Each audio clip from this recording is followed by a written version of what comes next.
Stop begging for love. Yes, I said it. Just stop begging for love. Please, please, please. Hear me out. Hear me out.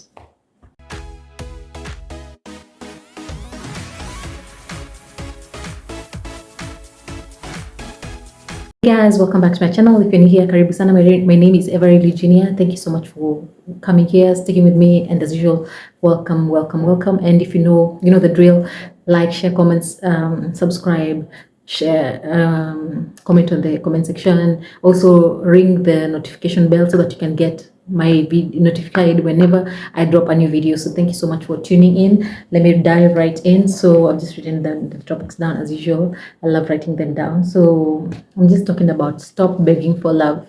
So basically, people beg. You just find yourself in a situation where you're just begging and begging for someone to get your attention or for someone to get love. And I feel like it's not even just about romantic relationships. It can be also about friendships or relationship with your parents, with your peers, relationships with just people around you, generally your neighbors and everyone. So yeah, so it's not necessarily in a romantic relationship, but it does apply in a romantic relationship. So number one, you always initiate contact. So you find yourself just you're the one who's always initiating contact, you're the one calling this person, the one making plans, you're the one always like, hey, how are you, it's been a while. And you've seen when you go to your WhatsApp messages, it's just you asking them how they are, and you all the time, maybe they even left you on red, they blue ticked you. Maybe when you check out on your call logs, you're the one who's been calling. It's never you receiving their call. You know what I mean? It's always you who's just initiating everything, initiating conversation, initiating anything. So it's not fair. When you find that you're in that position, then you need to really evaluate in your relationship or a friendship, because it has to be both ways. You have to be able to give and take. And the other point is also you have weak boundaries. So as I've spoken about signs that you have weak boundaries before, so you have weak boundaries, and let's say you are supposed to go somewhere, and maybe this person who is a friend, maybe a romantic interest, or yeah, maybe out of the blue just comes, and you're supposed to really go somewhere and you already made plans. Maybe you made plans like 2 weeks ago and you're really focused on going somewhere, and then this person stops by and is like, hey, I need you right now, I need you to come right now, I need you to take me somewhere. And you're like, okay, you just drop everything and you follow them. And it's not like it's an emergency. If it's an emergency, of course that's a different situation, but it's not an emergency. So you just drop everything for this person. You can't say no to this person. So it shows that you have weak boundaries, and this person will show that you're begging for their attention and you're begging for their love, which is not the case. A person should be able to respect your boundaries, should be able to respect your time, and to know that you also have other things going on. Then the other point is also you tend to ignore red flags. So you're always looking out on the bright side of things. The red flags are just waving at you, but you just choose to ignore them. People are telling you, oh, this person is not a good person, probably, and you're there, you're going out on dates with this person. Maybe this is a friend that other people are telling you, this friend has conned me a lot of money, so you need to watch out for this person. And then you're like, no, but they're so nice to me, we talk, we get along fine, so I just tend to ignore red flags. So this shows that you're really begging for love, and it's like you don't want to let go of someone. You just have to have someone in your life, and you don't mind the quality of the person that you have in your life. So that shows that you're begging for love. Then the other point is also you put your partner's needs ahead of your own, your partner's or your friend's needs ahead of your own. So you just find yourself constantly putting other people's needs ahead of your own. Probably you're not even feeling well, but the other person maybe has they want you to do something for them. So you're just, you're struggling, but you're like, yeah, it's okay, let me just come along, it's okay, don't worry. And you're just there, you're struggling instead of taking time maybe to rest and just recuperate, maybe take your medicine, or even go to hospital, or you're not even go to hospital probably, but you're there, maybe helping out this person, and you're there maybe supporting this person, and it's not really something important, but you're just there, like you're just shoving your needs aside and just putting this other person's need before your own. So that's just wrong, and that shows that you're begging for love. Then the other point is also that you're always available. So you find yourself always available. If someone calls you right now, like I've said before, like you have weak boundaries, you can't say no. So maybe you're always available, like they call you at 3, like, where are you, where are you, where are you, where are you, where are you? I'm coming right now to get you, like, yeah, sure. And you're tired, probably you've been working all day, you need your rest, you need to wake up tomorrow, you have an early morning, and you really need you to get some ample sleep so that you're able to wake up, but you're like, okay, let me go, or probably they tell you they need to send you somewhere right now. I need to go somewhere right now, I need you to do something, and you're busy. Probably you have a lot of tasks, probably you're working, probably you're running a business, and you have so much to do, but you just drop everything for this person, a friend, or a romantic interest, a love interest. I think romantic sounds weird. Let me say love interest. Yeah, or a partner. So you're always available. So this shows that you're really begging for love, and it's like you're so desperate for love. Then the other point is also you condone disrespect. So you always like excuse me. You always condone disrespect. Someone disrespects you, and you don't call them out. Probably they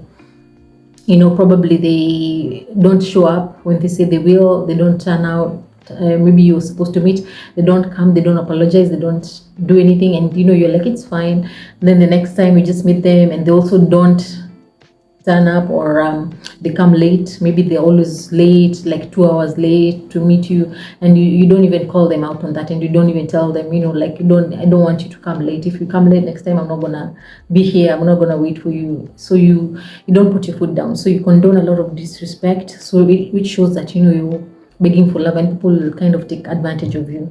And the other point is also you're always eager to please. So people pleasers. So you're always eager to please. So you always tend to do things, you go over and above and beyond for this person, and you're just always there trying to please this person, trying to do everything just to make them happy at the expense of your own happiness. So you just find yourself always eager to please. They tell you, I need you to jump. Yeah, jump. I need you to run and just get me some ice cream. I need it right now. And then you run. Just those. That's a simple example, but there are deeper examples, like people even asking you for a lot of money, and you're sending them money just to make them happy. Probably even take a loan for them, and you do that. I need you to take a loan for me so that I can buy a car. And you do that. I need you to do this for me. I need you to loan me your car for like 2 weeks. I need to drive around, and probably you really need your car. Maybe there's so much you do with your car, so they just so you're always eager to please this person. And then the other point is also you have abandonment issues. You're afraid to be alone, so you find yourself just condoning so much, tolerating a lot in the name of love, in the name of friendship, in the name of relationships, just because you don't want to be alone. So you end up condoning a lot, and you end up getting mistreated in the process, because you're not aware of your worth, and you're not aware of what you deserve. So you end up condoning so much, and it shows that you're begging for love. So yeah, it's not cool. Then the other point is also you don't voice out your concern. So let's say in a friendship or a love interest, in a relationship, so you just find yourself not let's say maybe this person is not doing things the way they should. Maybe it's not, they're not carrying their weight in the relationship or the friendship. So maybe you're like, no, I don't like when you do this. Maybe you don't voice your opinion, so people won't really know, like, you're suffering or you're not happy with them, so they'll tend to assume that you're okay. So you end up, you're just keeping quiet just to maintain the peace, which is wrong. So it's good to voice out your opinion. If you're feeling like you're not getting what you need in a relationship or what you deserve, then you need to voice it out. And if that person can't really offer you, then I feel like you should just be able to cut them off. Yeah. Then the other point is also you're constantly insecure. So you're always insecure. You're like, wow, this person, especially in a relationship, you're like, even in a friendship, the people who are maybe they become your friends, and you're like, wow, they're my friends. Oh my god, I can't believe this person is talking to me. Like, I'm not even good looking, I'm not even well dressed. Like, what do they see in me? So you just find yourself insecure. So you feel like it's like you're working so hard for their approval and for them to love you, and begging for them to just be with you. So you're constantly doing things over, above and beyond, jumping through hoops just to make sure that this person stays in your life, which is not cool. Then the other point is also you are constantly I said that constantly insecure. You peg your happiness in that relationship or friendship. So it's like without this friendship, without this relationship, you're nothing. So you feel it's like your whole identity is geared towards this friendship or relationship. So it's not good. So you need to have a life outside of that friendship, a life outside of that relationship. So you need to also be, have interests outside, passions, so that in case, you never know what happens, people break up. So in case it happens, then you're able to just move along and, move on with your life easily. But now when you drop everything else, you are so focused on this person, this relationship, this friendship, until, you don't even know yourself. You kind of lose yourself because it's like you're doing everything. Maybe they are interested in sports and you're not even interested in sports. So you're always like with them, supporting them and trying to show that you're all about sports and you're not really about that. So now, God forbid when you break up, then it becomes so bad because you're not able to just, come back to, your passions and all that. So you need to focus on your passions, focus on your life and your happiness, outside of this person. And the other point is also you overgive. You tend to not have a balance, like you just overgive, and you overgive. This person doesn't, it's supposed to be a give and take relationship, but you tend to give more than you receive, which is wrong. So you need to be able to be in a friendship or relationship where you're giving and taking. If that person gives you gifts, then you're able to also reciprocate, and that give and take, just like that. Even with behavior, with everything, it's a give and take situation. You respect me, I respect you. Yeah. And the other point is also you're constantly seeking validation. So you're constantly seeking validation from this person. Am I beautiful enough? Like, am I pretty enough? It's like what they tell you is what you live by, but you're not supposed to do that. You're supposed to be strong by yourself. You're supposed to tell yourself that you're beautiful, that you're strong enough, that you're handsome, that you can do this, you're confident, like you're everything. So you don't need this person to validate you, and your actions. So yeah, those are the points that I wanted to come up with. So maybe what I can advise you is just to focus on yourself, focus on your self-worth, focus on your self-esteem, grow your self-esteem, learn to just be by yourself sometimes and just ask yourself who you are, who am I, like what do I love, what are my passions. Focus on your passions and you'll find yourself more free, and even you'll be able to attract the right people who will love you for who you really are. So stop begging for love, stop being desperate for love, and take it easy and let God just control everything in your life, and things will work out for you. So thank you so much for tuning in. This has been your girl Everly Genie. Until next time, take care. Bye bye.